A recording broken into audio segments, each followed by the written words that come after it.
Yes rolling. मैं अरुण सिंह चौधरी, क्षेत्रीय सचिव SBA और UFPU का संयोजक बाड़मेर इकाई का।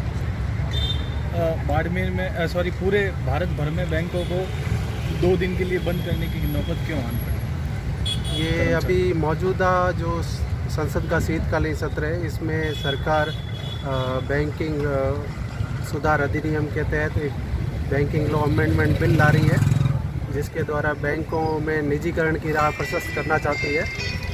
इस निजीकरण से न केवल कर्मचारियों बल्कि जनता का भी नुकसान है, क्योंकि आए दिन हम देख रहे हैं जो निजी बैंक है वो लगातार फेल होते जा रहे हैं। यस बैंक इसका ताज़ा उदाहरण है। और यदि निजीकरण से ही भला होता तो यस बैंक को SBI को गोद क्यों दिया जाता? तो निजीकरण से हर तरीके से नुकसान है। और ये 2 दिन की हड़ताल करके हम आम जन का जो गाड़ी कमाई है, जो उन्होंने मेहनत से कमाई है, उसको बचाने के लिए कर रहे हैं, ताकि निजी क्षेत्र में निजी बैंकों के डूबने से उनका पैसा डूब नहीं जाए। किसी बैंक को अडॉप्ट जो की जाती है या विलयकरण किया जाता है, उससे जो वर्तमान में एस्टेब्लिश बैंक है उसको कितना भार उठाना पड़ता है?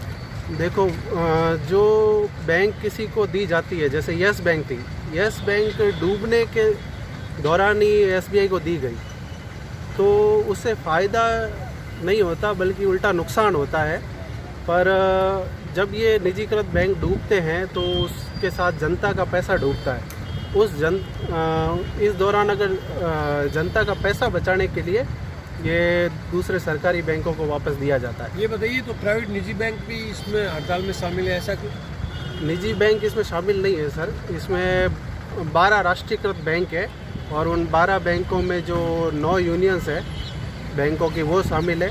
इसके अलावा दर्जन भर दूसरी यूनियंस है, जैसे भारतीय किसान यूनियन हो गई, भारतीय मजदूर संघ हो गई, ये भी सपोर्ट कर रहे हैं। इसके अलावा जो अभी हाल ही में प्राइवेट हुए जैसे IDBI वगैरह है, ये इसमें सपोर्ट कर रहे हैं। नहीं तो निजीकरण होने से कर्मचारियों को क्या नुकसान होगा? कर्मचारियों को सर देखिए, जैसे अभी 10 लाख सरकारी कर्मचारी बैंकों में सेवा दे रहे हैं। अगर निजीकरण हो जाता है तो ये 10 लाख सरकारी पद समाप्त हो जाएंगे, तो इससे बेरोजगारी बढ़ेगी। और सरकारी निजीकृत होने से बैंकों के कर्मचारियों को तो जैसे नुकसान है ही, उनके आने वाली तनख्वाह, ये सब चीज़ें हैं ना, और पेंशन वगैरह, इन सब पे फ़र्क पड़ेगा ही। पर सबसे ज़्यादा अगर नुकसान देखा जाए तो